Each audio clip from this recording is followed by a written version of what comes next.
Let's see. So what I'm here to talk about today is I want to talk about narcissistic abuse. And I want to talk specifically about narcissistic abuse in female friends. Okay, how can I put a comment here? Okay.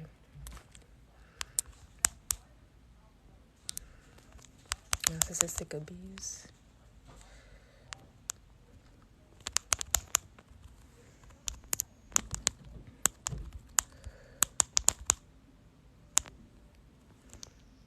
Alrighty, here we go.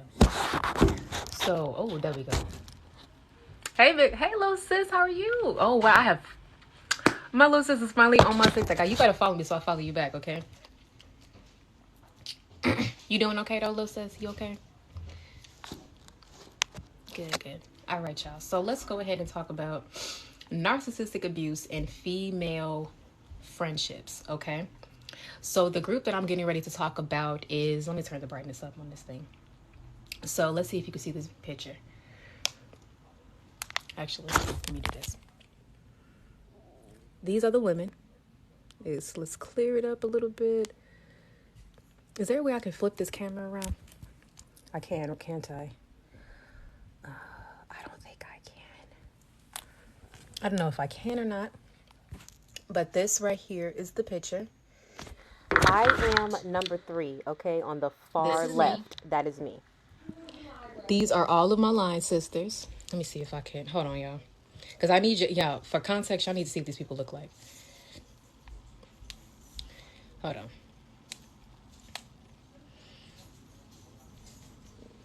Okay. There we go. That's better. This is me. Right here. That's me. This was when I joined my sorority, Sigma Gamma Rho Sorority Incorporated, Gamma Rho chapter. And these are all of my line sisters. And this is who I'm getting ready to talk about. All of these people right here. This one right here was the meanest one to me. Actually, they weren't a bunch of queens because these are the people that abused me so badly to a point that it made me drop out of school, leave college, and go inactive with my chapter because of these women right here. Every single one of those people were abusive towards me, mean towards me. This one here, because this right here is me, y'all. I just had a wig on. This right here was the girl that was the one that was the biggest narcissist out of everybody. Stirred up all of these rumors. This was like the ringleader. This was the follower. And those two were just very fake. Thank you. Thank you.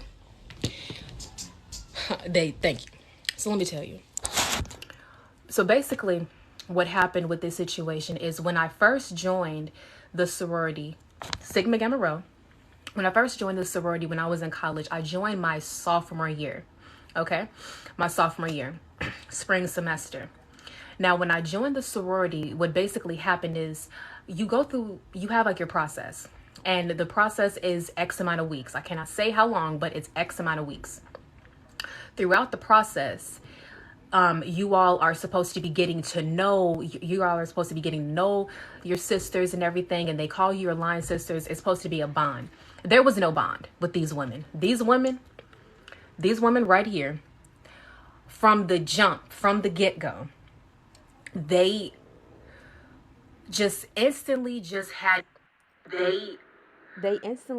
this secret animosity towards me from the very beginning, and I have held this in for so long, and I'm finally starting to speak out about it and tell my side of the story to help me to heal. I'm sorry, I don't know what happened with the sound, but thanks, guys. Sorry, bear with me. What happened is we barely knew these girls from a lick of paint, right? But what had happened is I can remember one of our, and we were supposed to basically dress business casual for every single session that we had to attend with like the profiles of people that were bringing us in. So when we attended one of those workshops, we were supposed to dress in business casual. Now, what I said to this girl right here, because she came in with like jeans on and stuff like that, and I'm like, girl, that's not business casual. And then she gets all offended and was all upset and all mad, and all I said was, But that is not business casual. Now, granted, I didn't have to say it like, girl, I didn't have to call her out. You know what I'm saying? I didn't have to do all of that, right? But her reaction and response to it, she just made a mountain out of a molehill. Then what she does is she proceeds to start telling, this one starts proceeding to tell this one, okay, stop, TikTok, to tell this one, like, all of these rumors and everything. And basically what she was saying, take a good look at her. Take a good look at this one right here. Good look. It's a little blurry. But anyway, what basically happened is she goes to tell, we're going to call her number 2. We're going to call her number 2. Okay, I'm number 3. She's number 2. Number 2. Number 2 goes to tell number 5. This one right here is number 5. Number 2 tells number 5, oh, well, I think that Terry is trying to come at me because I'm a freshman. Like, I was a sophomore, she was a freshman. I think Terry is trying to come at me because I'm a freshman. And then basically she's making up all of these things. Like, she talks about, well, she mentioned how I wasn't dressed in business casual, but then she said this and said this. And this is when the rumors started. So number 2, so Deuce, was pretty much telling the rest of the line sisters that Terry did this, Terry did that, when what was said wasn't even true. So instead of those other line sisters coming to me and asking me, like, you know, what's going on about this, they took her side and immediately was looking at me funny, looking at me differently. Now, here is how I realized that these women were narcissists, is that those women had demons living within them, but a lot of those demons were suppressed. It wasn't until this one right here was getting the rest of their demons all riled up, because she had the spirit of jealousy, the spirit of envy, the spirit of wrath, the spirit of pride. She had all of that. And so what she was doing, this right here is me, y'all. So what she basically was doing is that she wanted to turn all of these people, all of these girls, against me so that I could be isolated. And she was actually successful at doing this. She turned them all against me. And what she did is she started spreading all of these rumors about me. And what basically happened is, because all of these women, they also had the spirit of pride. They also had the spirit of jealousy. They also had that spirit living within them. So when she was kind of feeding their demons got all more riled up. So that's why they started, you know, coming towards me, and they would come to me so disrespectful. Like, Terry, I got a bone to pick with you. Terry, what's all of this? And why you say? It was always them taking things that were assumptions and accusations, and they thought it was true, and they're coming to me like I actually done did this kind of stuff. Let me tell you another part of these rumors that this girl done started. By the time we had finished crossing, we were on the yard, we already had our probate. This one started making up all of these rumors about me. Now, the rumors that she made up about me, she tried to say that I can't even say that other part, because that I have to keep to myself, because she basically was making up these rumors that I was being very promiscuous, that I was going out here and I was just pretty much like whoring around with all of these other men. I was 19 at the time, and I was a virgin at the time. So none of that was true. None of that was true. She was lying about being all of this stuff, right?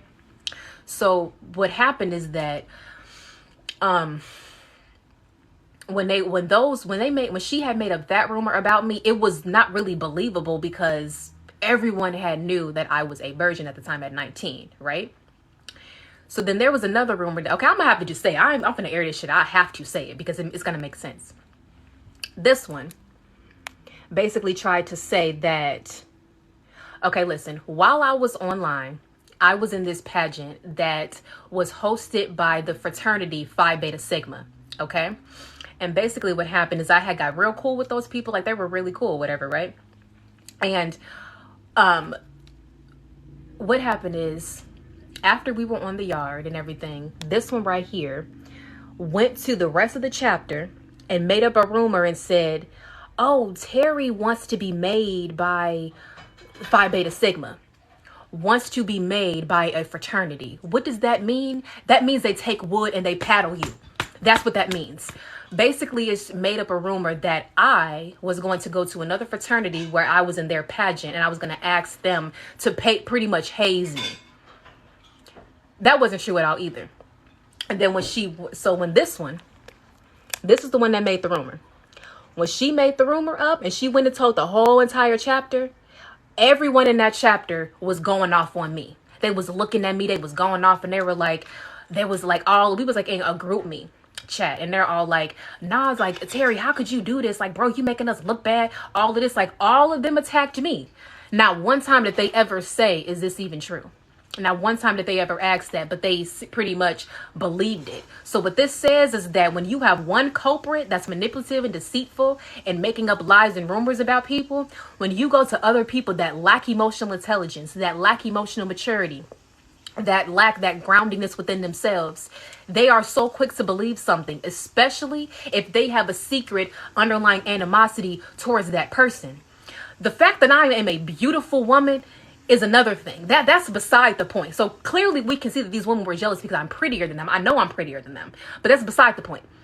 The light that I carried that I didn't realize I had at the time is why they were so envious and why they were so jealous. And I didn't realize why these women were so mean to me and why I thought I was going to join the sorority and have an amazing experience, but I got the exact opposite experience because of how horrible these women were.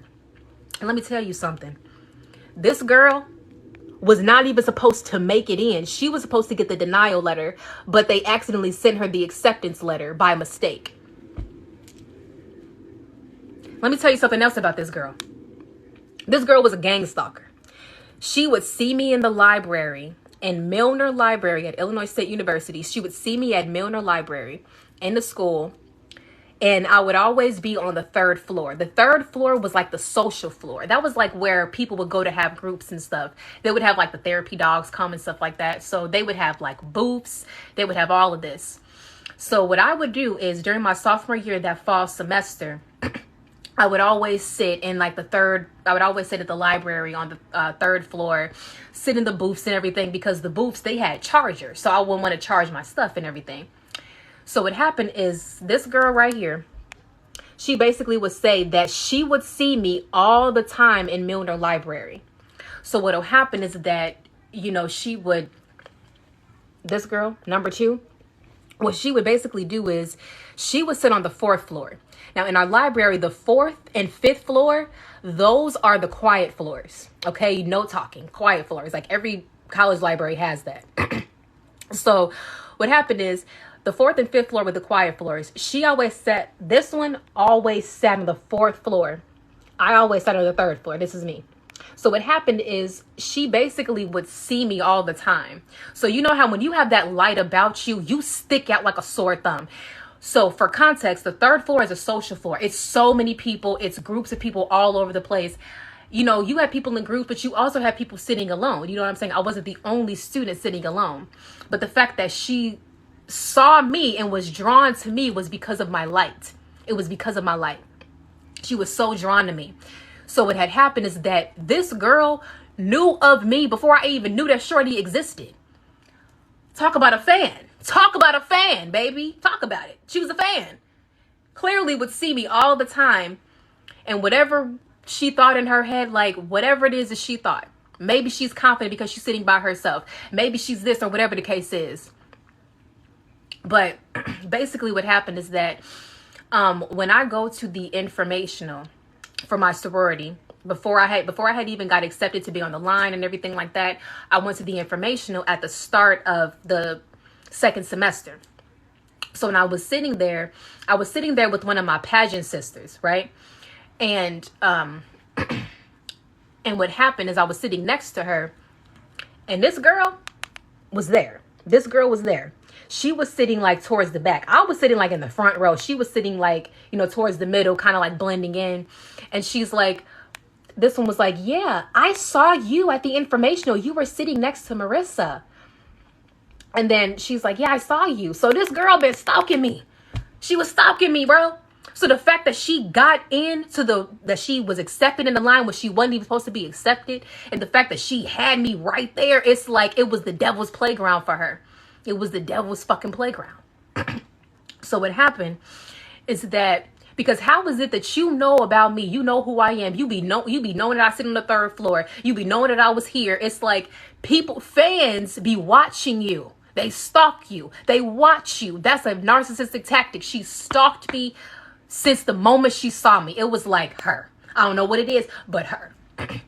So then what happens is, the thing is, she secretly wanted to be my friend. She wanted to be my friend. She wanted to be cool with me. But she realized that she was being around somebody that had such a strong light. And because she had been through a lot of stuff in her past, a lot of that stuff was coming up to the surface, and she couldn't handle being around somebody with an energy like mine. So instead of her just dealing with her own issues, she projected all of her energy and pain onto me.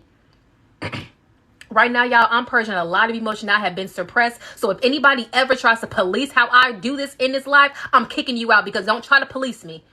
I'm not accusing you of anything, but this happens to me before whenever I try to talk about how I feel. And people want to try to tell me to simmer down. I'm not going to simmer down. I'm letting this come out, because this is what happens when you go through narcissistic abuse. Okay. All right, Gemini, chill. But anyway, so let's fast forward to when we are online. Six of us. I'm number 3. The one that I'm talking about, number 2. She was the one that started all of these rumors, that spreaded all of this gossip and drama, made up all of these lies against me. And then let me tell you, this one time we confronted her on what happened. So remember how I told you earlier how she made up lies about me being promiscuous. She made up lies about me wanting to be hazed by another fraternity when I was doing their pageant. She made up all of that stuff about that. So then what had happened is that I was at work. I worked at a call center when all of this stuff was going down, and I'm looking at my group chat, and I'm just saying, like, I can't even focus at work. These people were causing so much stress and drama and strife in my life that it was at a point where I could barely focus on my schoolwork. I could barely even focus on my job, because it was stressing me out so damn much. Damn. We gonna air y'all out. Y'all gonna see this. You gonna see it. This right here is me, y'all. Just letting y'all know. That's me. I mean, we gonna take a close look. There's me. There's the rest of them. It's really not illegal. Sweetie, you should get out of my page. I'm finna kick you out of here.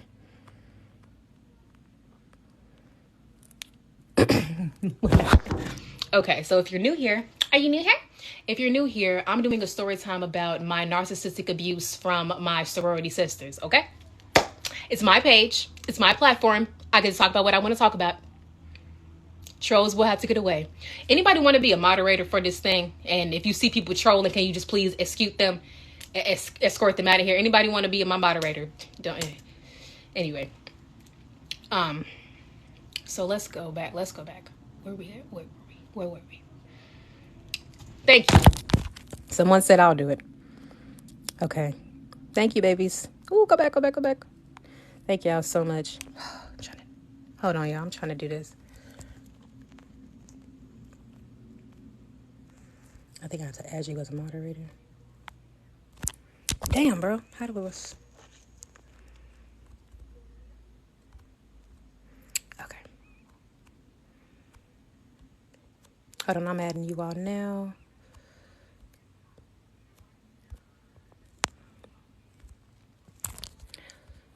I'm trying to do this. My hands are kind of sweaty. Okay. Oh, wait, it's a private account. Okay. So I got one person in there already. It's okay. It's all right. Okay, anyway, let's continue.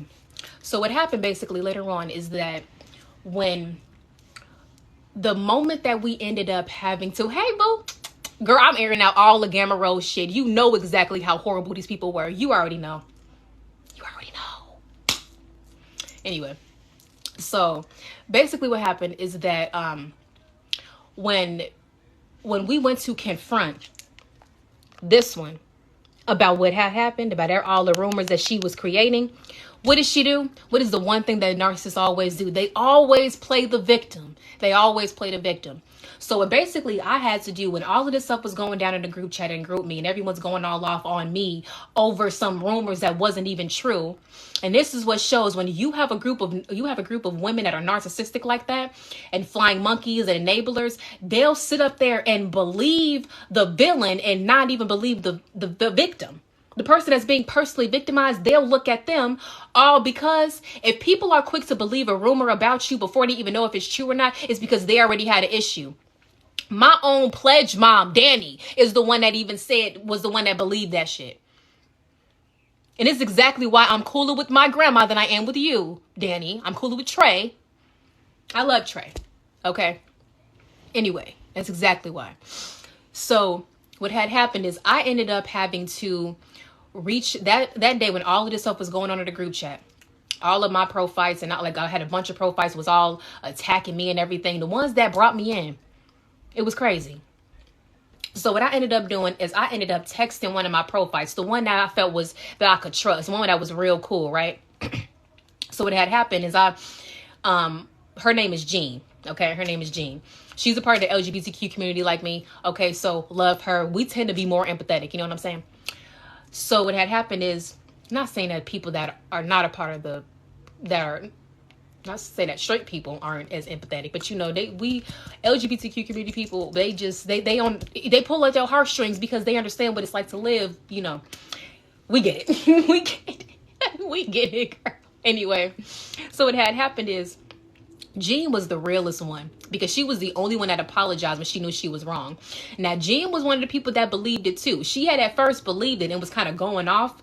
But when I had ended up talking to her about it, and I'm just telling her, like, listen, nobody else believes me right now, but I hope that you believe me. This is not true. None of that happened. I wouldn't do something like that. But I will tell you, I think I know who did it. And I believe that it was Deuce. My Deuce, I feel like it was her is one that created all of those rumors. And she like, you know what? I won't even put that past you because I even be peeping that she be doing some manipulative stuff. I even peeped that this girl is kind of crazy. What girl we talking about? This is me. This is her. This is the one that created all of the rumors. Okay. So at that point, she's like, you know what? I believe you. I believe that Deuce may have been sitting there talking about making those rumors about you. So what Jean does is she calls in my pledge mom, my dean, and they come in and everything. And then she pretty much is like, listen, bro, Terry did nothing wrong. It was her. I believe her. Terry's telling the truth. Y'all need to believe her. And the thing is what Jean did is I had a conversation before she even called them in, because Jean was at work. Jean was like on a radio show. So I had met her somewhere on campus, right?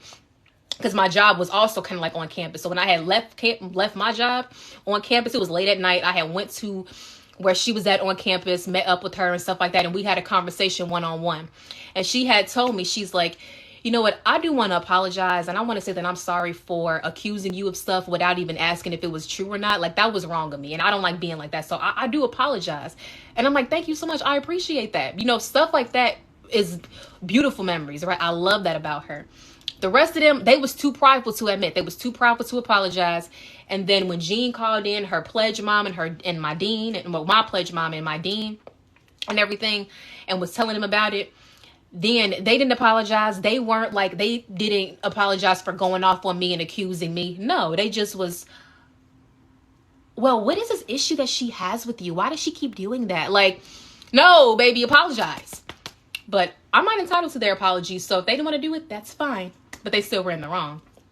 So what happened is we had this whole plan to go confront Shorty. To go confront Shorty about what happened. Okay. We went to confront her about what happened. So what happened is we ended up going to her house. This was my captain. She was number one. Okay, we went to her house. Everybody came to her house to confront her. And then when we went to go confront her, we basically I didn't say nothing. One of my other line sisters had pretty much started it out, and the profiles had pretty much talked for me. And they're like, okay, Kiera, was you the one that was creating all of these rumors about Terry? And she's, no, that wasn't me. I didn't do that. And was pretty much lying and everything. And They're like, I'm like, okay, well, you made up this whole rumor about how I wanted to do all of this. And she's, I mean, Terry, you did say that. You did do that. I'm like, no, I did not. You're a liar, bro. Lying to my face, bro. Lying to my face. So what had happened is that she ended up playing the victim. She started playing the victim and was acting like she did nothing wrong. She got all these crocodile tears streaming down her face. Just, I'm so sorry. I would never want to do that to my sisters. And oh my God. She was playing the victim to a situation that she created when it all blew up in her face. And what was crazy is that some of these people was actually sitting up there and like feeling sorry for her. You know what I'm saying? Like feeling bad because that's how they do. That's how they manipulate. And I'm the only one that's sitting back looking and I'm like, these tears are fake. She clearly is in the wrong. None of y'all see this. And I kept warning them about her.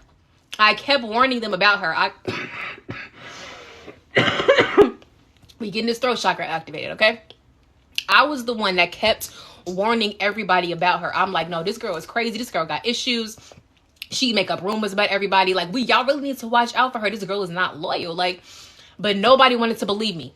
Nobody wanted to believe me. And this is how the end result of all of this, when I dropped out of this, when I left the chapter, went inactive, dropped out of school and came home, the main scapegoat that she was always targeting was gone. So then she had to go give all of that energy to everybody else. And she started going off and doing the same thing that she did to me, to everybody else. So they were catching the wrath. They were catching the abuse. And that's when they realized how crazy she was. So when I'm being abused, it was no problem. But the minute they were being abused, then they realized, oh, they were sitting up there defending her against me while she was abusing me. But it wasn't until they felt it, they was at first hand, that they actually cared. And I'm like, you see what I'm saying? So what basically happens is that was the first semester. And I feel like that situation really did not get resolved. You know what I'm saying? Because she still lied. She still wasn't holding herself accountable for anything that she did. So then here comes the summertime. I barely speak with them. Yes, I am. Yes, I'm a Sigma woman. I go, the whole summertime is gone. And then we come back into the semester for the fall. Now, throughout the summer between my sophomore year and my junior year is when I did the big chop. That's when I cut my hair off. So when I came back to school, so even in this photo, my hair was cut off. I was just wearing a wig. But what had happened is that we come back in the fall and I had did the big chop. So I just had this fade, right? But at the time, because I still was like getting used to having a new hairstyle, no hair, you know what I'm saying? That's a whole just a difference.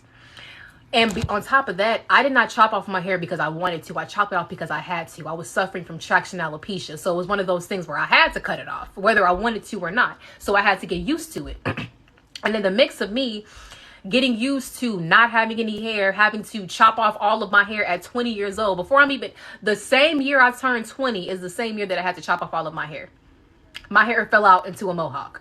Yeah, it sounds kind of funny, but that's really what it was. So I'm already upset enough that I dealt with traction alopecia, had to chop off all of my hair, wasn't fully confident on wearing my hair out like that. You know what I'm saying? I wasn't confident wearing it yet. And like, I still had the bald patches. I still kind of have bald patches. You see this? Bald patch here, bald patch there, bald patch there. That's what traction alopecia does. Like, your hair doesn't grow evenly. So I had all these bald patches. I really wasn't trying to wear my hair out. You know what I'm saying? So I was hiding behind wigs. That's something that a normal person is going to do when they're not fully comfortable wearing this, you know, wearing their hair out like that. It took me 5 years to get this confident. Okay. So anyway, what happened is that when I would wear those wigs and everything, I mean, I pretty much wore what I could afford. Okay. I pretty much wore whatever crowns that I could afford. I mean, whatever wigs that I could afford at the time. I was a broke college student. What was I supposed to do? And what was happening is that all of these women made it their duty to make me feel so insecure and inadequate about myself just because I was wearing wigs. Like, they kept saying stuff to me like, well, well, Terry, just wear your hair. Stop wearing those wigs. Those wigs are ugly. Those wigs are disgusting. You look stupid in them. Stop doing that. Like, sweetie, why do what I put on my head matter to you that much? Why does it matter to you that much what I put on my head? And they was all like, well, it's because she's insecure about her hair. Okay, so you're trying to make her feel worse about herself? Like, it make it make sense. It didn't make sense.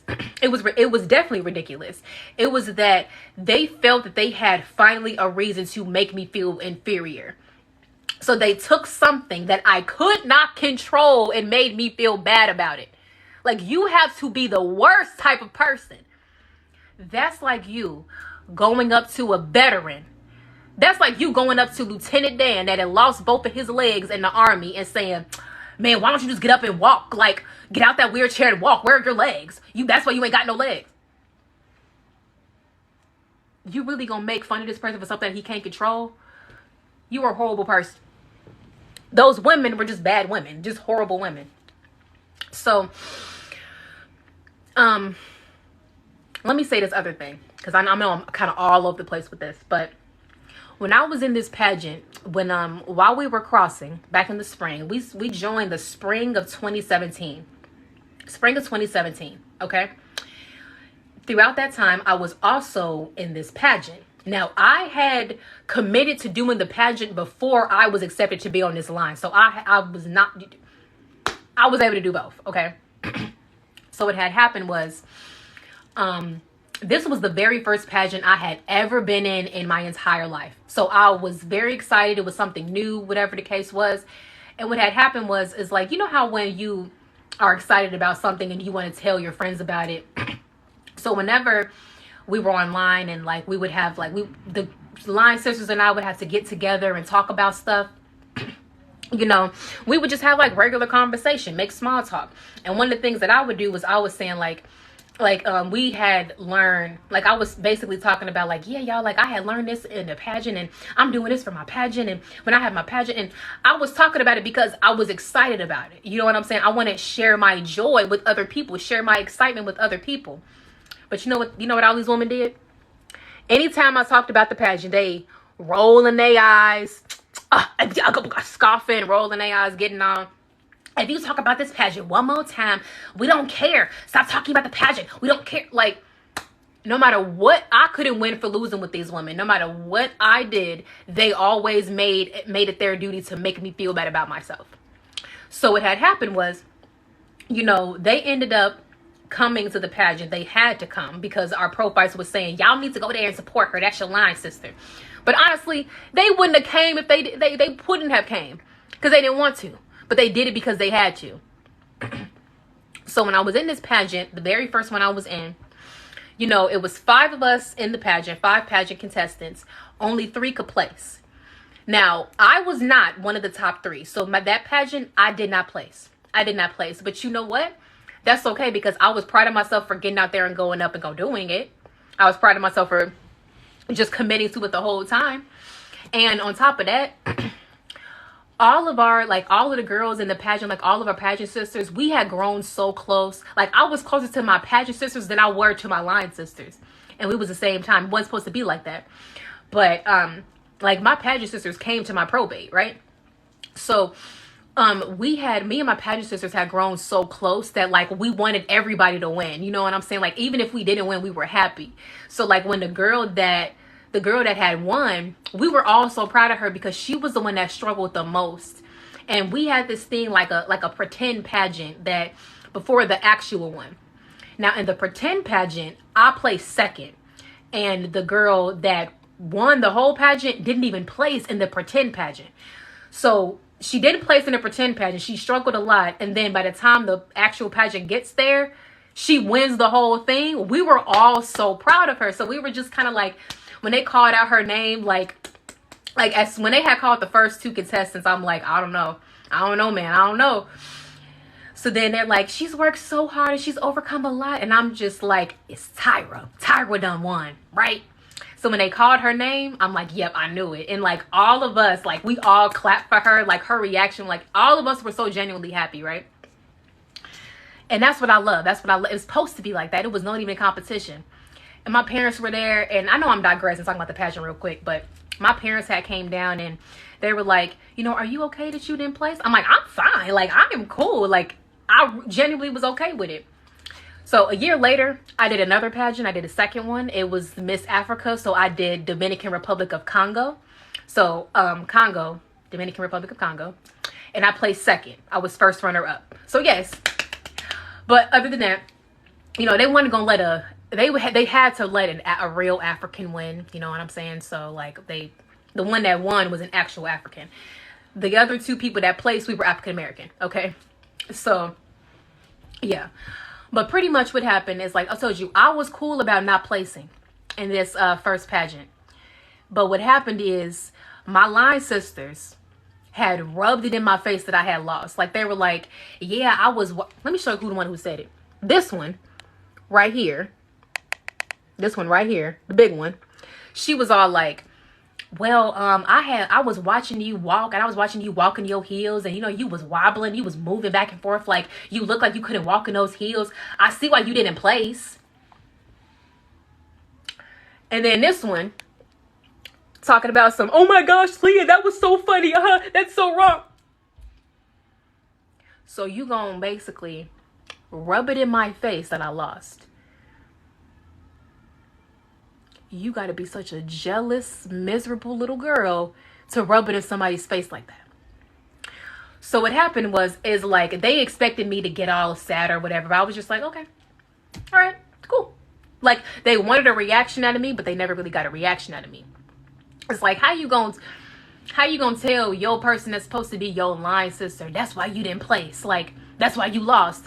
And did they ever congratulate me or anything? No. Did they ever say good job? Did they ever say you did good? No, they didn't have nothing nice to say about me when I was in that pageant. Even though they were there, they didn't have nothing nice to say. Nothing nice to say, nothing good to say. Haters gonna hate. And then, so a year later, when I was in the pageant, when I was in another pageant and I had placed second, yeah, they came. They didn't stay the whole time. They left. And when they found out that I won second place, not one person said congratulations. Not one person said good job. No. But they rubbed it in my face when I lost, but didn't have nothing to say when I actually placed or won. Like, I didn't win the whole thing, but first runner up. Haters, bro. Haters. So let's talk about another moment where this was homecoming weekend, the fall of 2017. Now, this is my first semester of my junior year. We go to her house. And we all chilling. Everybody's over there and everything like that. And what happened is we was all getting dressed to get ready to go to this party, right? But this part, like, I was getting ready to go to this party, but the party was like 18 and up. And at the time, I was only 20, so I can only get into the 18 and up parties. But this one here, she was like 25 at the time. And she's like, I'm not about to go sit up in no party with no 18, 19-year-olds. I want to go to the 21 and up party. You know what I'm saying? But the 21 and up party, I think, had got sold out or something like that. So she couldn't even go to that one. Like, tickets was gone. So at that point, she like, I'm not finna go. Okay, so she just basically was just chilling in the house, right? So what had happened was that I'm upstairs changing into my outfit. Like, I was putting on my dress and everything like that. I was putting on my wig. And the wig that I was wearing is the wig that I have on right here. Is the wig that I have on right there. So when I come out the bathroom, when I come downstairs and they're all sitting in the living room, this one right here just starts going off and starts bullying me and abusing me unprovoked. Like, all I did was come downstairs and I just sat on the chair and I was kind of just like on my phone. And then she was just like, you know what, Terry? Take that wig off. Like, it don't even look right. Like, your wig is just sticking to your eyelash, and take that damn wig off. Like, you just look ugly. Like, oh my gosh. And I'm sitting here like, thinking in my head, this hating ass bitch, she's such a damn hater. Like, I'm not even gonna ignore her. I'm ignoring her.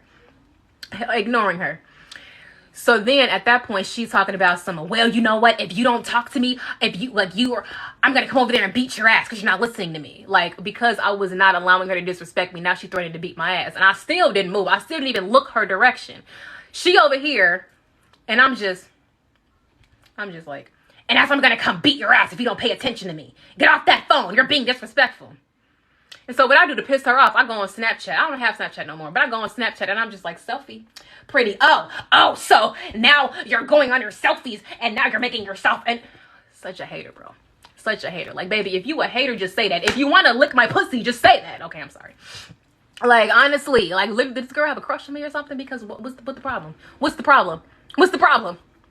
So what happened is, while this girl is going all off, and she like, oh yeah, and earlier today, you said some rude shit to me, and I wanted an apology, apologize to me, and you're this, and you're that. She just going off, bro. I can't remember everything that she said, but all I remember is it was just a lot of loudness, a lot of this. Every single one of my line sisters was there. Asked me if they did anything to help. Only one person did. The only one that actually helped was this one. This one right here. She basically was like, hey girl, stop talking to my sister like that. And then the deuce was like, no, I'm not going to do that. So one person was actually like, hey man, would you stop talking to her like that? And she's no, I'm not. I'm going to continue to talk to her like this. The rest of them was just sitting there laughing about it, was not even helping or whatever. So the one that I was the closest with, I'm going to show you. The one in the turquoise dress. Her. I was the closest with her.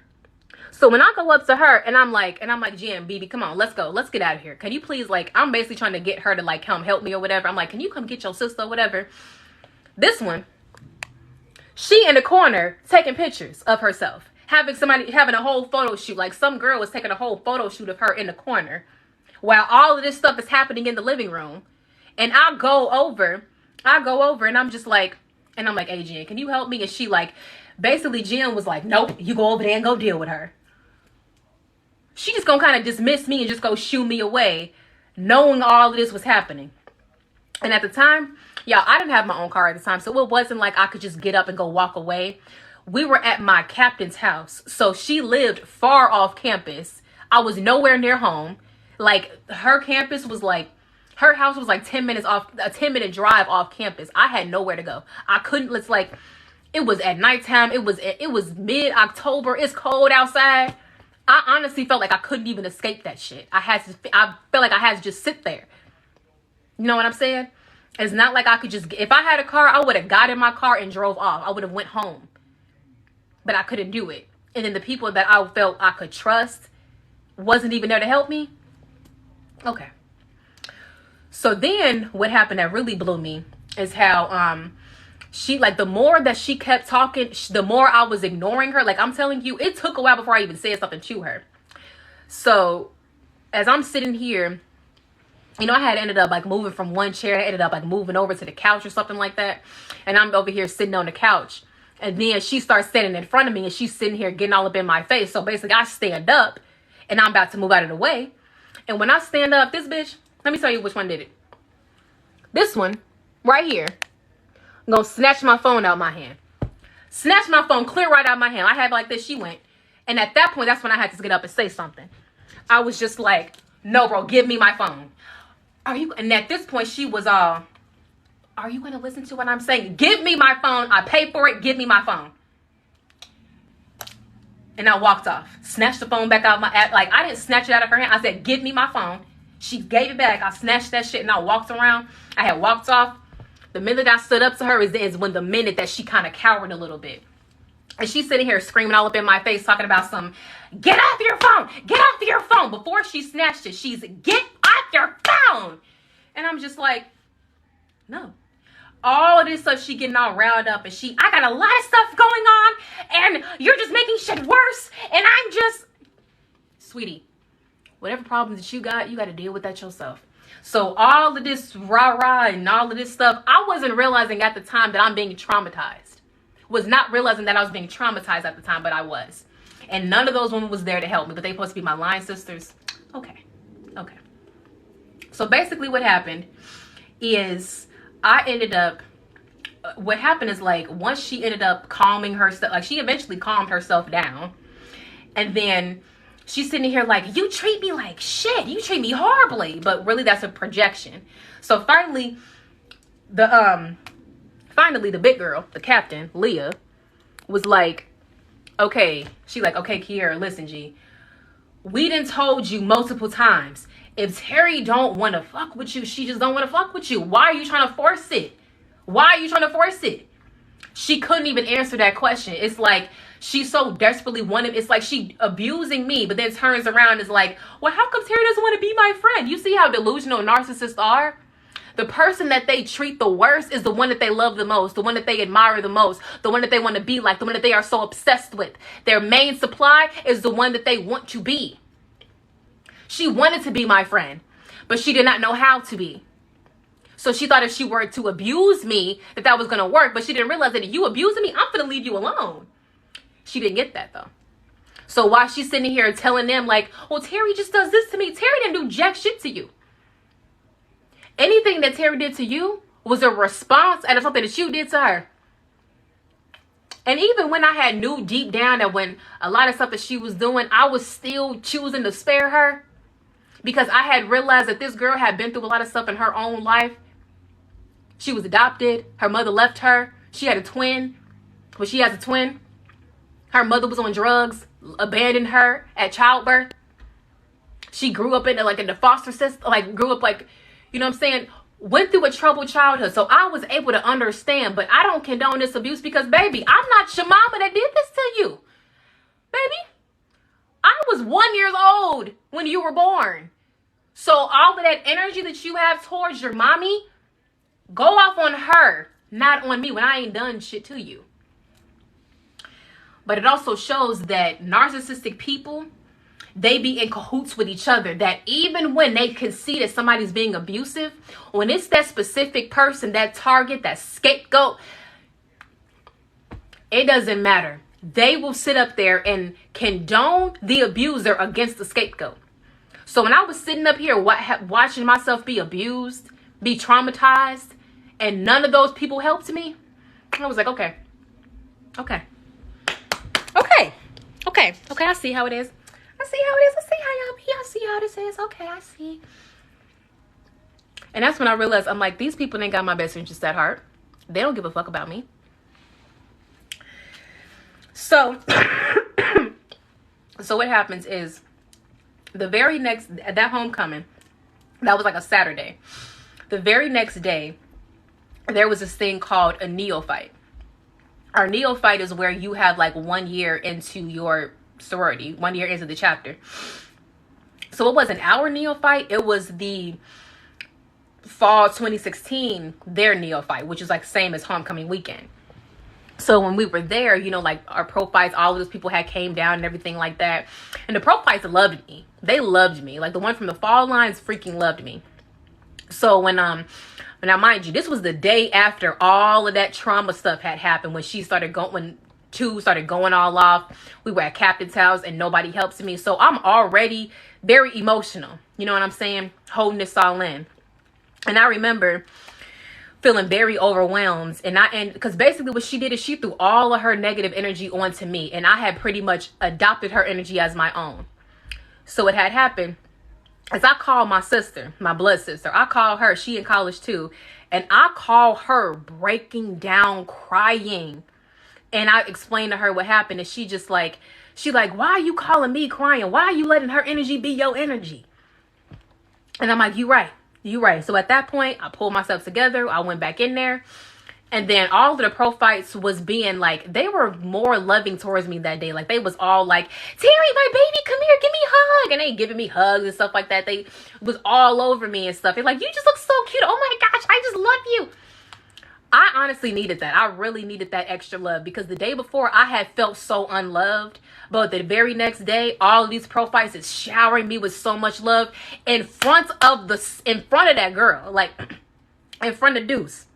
Deuce, the one that was the biggest abuser, right in front of her. The prettiest prophyte came up to me. And actually, I went up to her to give her a hug. And she was just like, hey, boo. She gave me a hug. And then she was just like, you look so cute. right in front of her. So what did she do? So what did girl do? Little shorty was just like, you know what I'm saying? And what I had realized is I really appreciated how loving my profiles were with me that day, because I knew I really needed it. They probably didn't even know what I hadn't told them what had happened the day before. But God will do that sometimes. God will do that for you when you went through a lot of heat. God gonna be like, I'm gonna give you peace now. I'm gonna give you peace. It's gonna be okay. I'm gonna give you love. So what had happened is I ended up having to call. What did I do? I ended up reaching out to one of our advisors, because we had 3 advisors. So I reached out to one of our advisors and I explained to her what was going on. And I'm like, I just don't know what to do at this point, because she was being abusive and none of my line sisters were there to help me.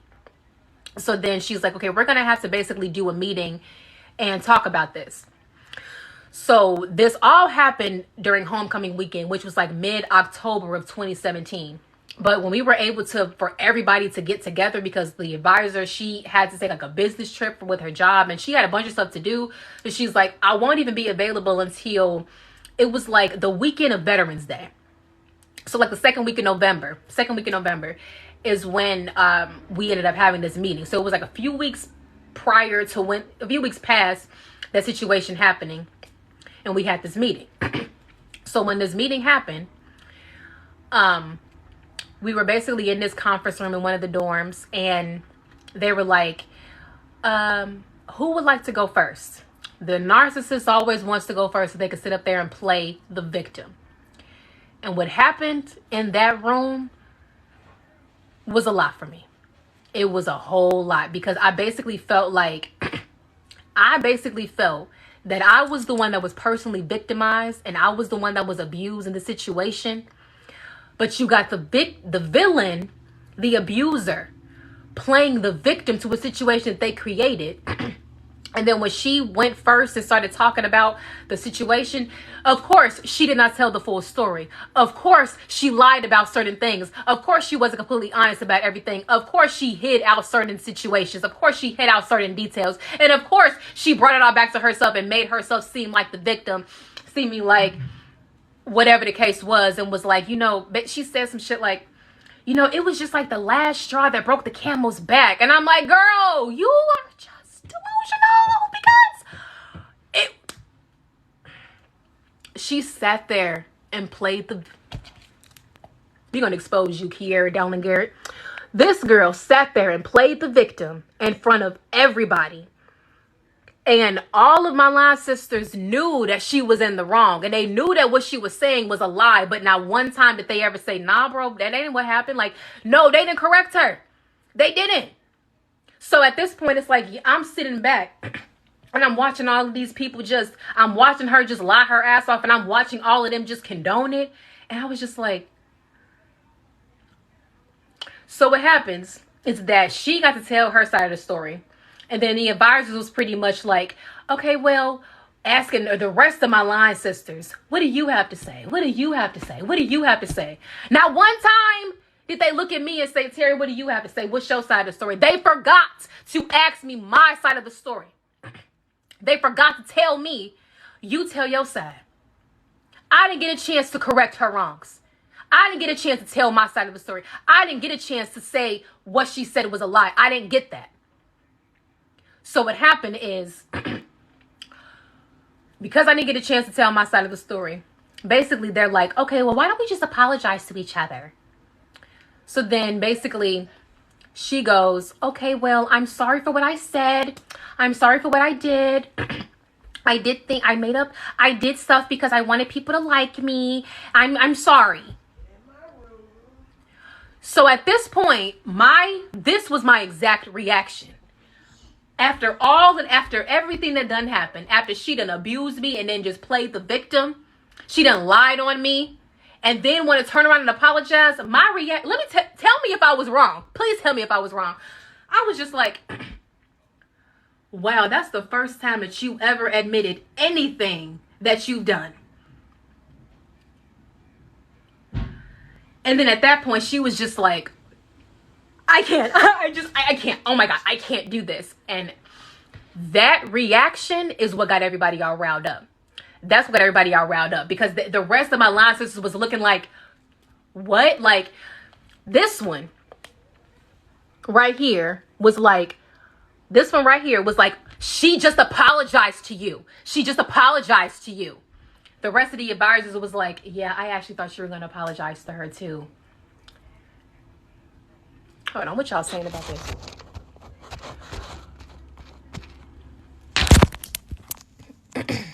Okay, I'm like,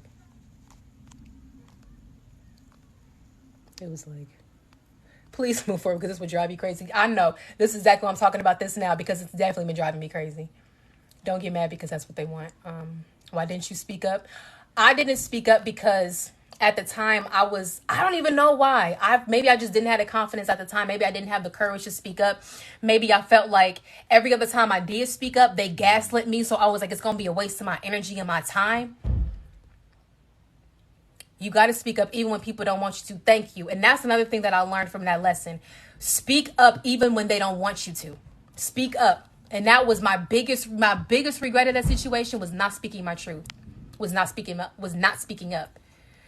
And they said, nope, you was wrong. Because honestly, bro, that was my natural reaction. That was a natural reaction. Like, you finally admitted everything that you done did. And that's what I'm saying. Why would I have to say sorry when I wasn't in the wrong? It's not okay. Yeah, I should have honestly reported it. But it was like, when I was in it, I wasn't realizing how bad it was. Right, that's what I'm saying. Like, yeah, y'all. Okay, I'm sorry. I'm trying to read what y'all are saying. You know what I'm saying? Like, and that's the thing. They wanted me to apologize to her because she basically made it seem like I did something to her when it wasn't even the case. Okay.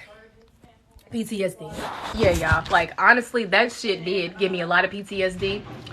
And it was something that I sort of like, I kind of like closed that up and didn't want to worry about it.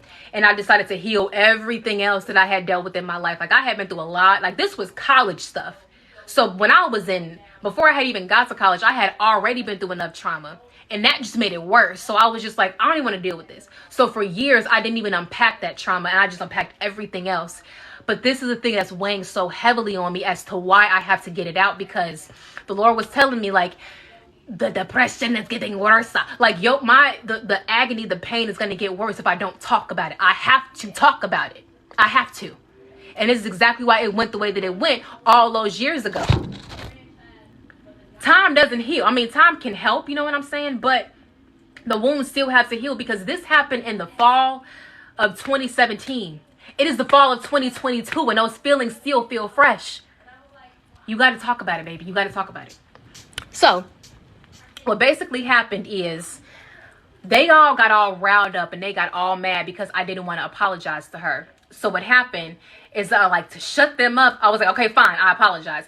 I'm sorry for what I did. I'm sorry that you took it that way. And I didn't say it with that much bite.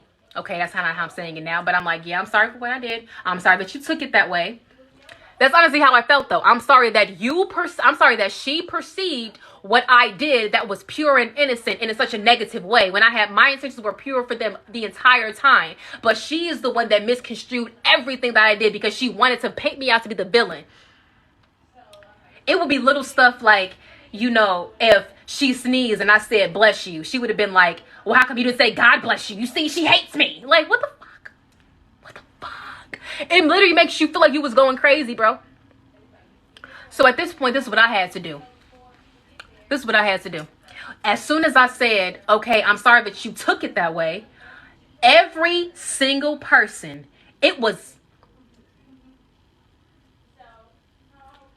8 women.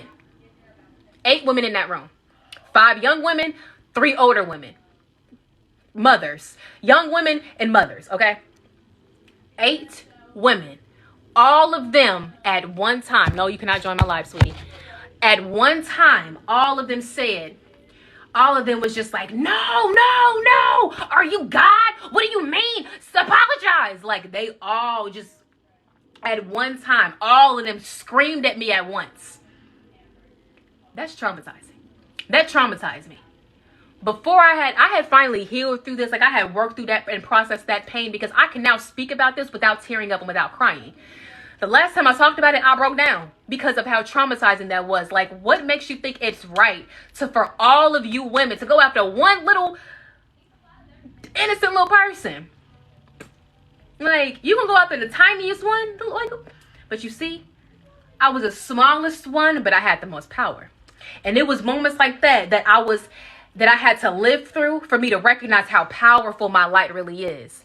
So what had happened is, what I basically did at that point in time, I had to just give them what they wanted, even though I didn't want to. And this point right here, I was just like, okay, fine. I'm sorry for what I said to you. I'm sorry for all the times I was mean to you. I'm sorry for anything that I said that hurt your feelings. I'm sorry for this. I'm sorry for that. Blah, blah, blah, blah, blah. I'm sorry. And I took an exhale. And then one of the advisors was just like, Jesus Christ. And the whole entire room went dead silent. Dead silent. After, like, it was all loud. And then I had shut everybody up. And I was like, okay. Boom, boom, boom. And I had said sorry to her. And at that point, the whole room was quiet. It was awkward. It was an awkward silence. Couldn't nobody even look at each other. Didn't nobody look? Everybody looked away. Everybody was just... Did nobody say nothing? 2, did she say, well, thank you for that apology? No, she just sat there like... And what I realized is, they got what they wanted, but was it worth it? Did you have to get all of that? It probably didn't even feel right at that point. Like, you really had to bully a person to get them to apologize? It wasn't even worth it, bro. It wasn't worth it. Now, listen, to this day, I don't even know why it got dead silent like that, and why it was so... What do you all think? Why do you think it just got that, like, after they all got loud and I apologized and said what they wanted to hear, how it just got dead silent? It was dead silent. And that was another thing that was very uncomfortable for me, because I'm feeling attacked. And I felt like, even in the silence, I could feel like John Coffey said, I can feel all these people in this room hate me. I could feel it. I was just like, I feel so much energy that these people have towards me.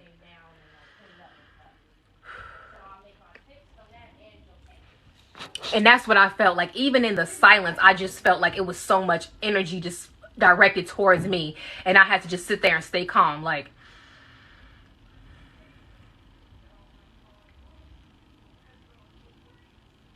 I think they realized what they did was wrong, and they had no words. So you think they felt like damn, like that was wrong. I ain't got nothing to say.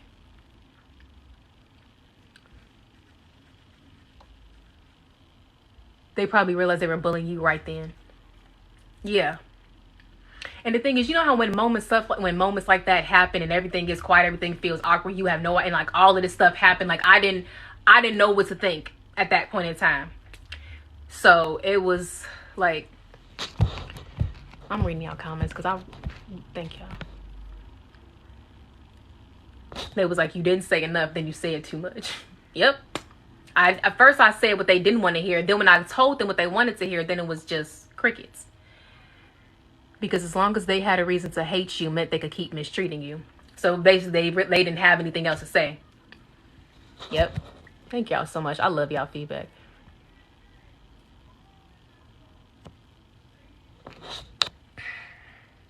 Okay, I'm reading y'all's comments because thank y'all. Okay, I'm sorry. It's just a lot coming in at one time. Did they ever say sorry to you? The rest of them, no. Nope. The rest of them did not. They didn't expect you to get loud. They didn't expect. It's like they probably just thought I was gonna just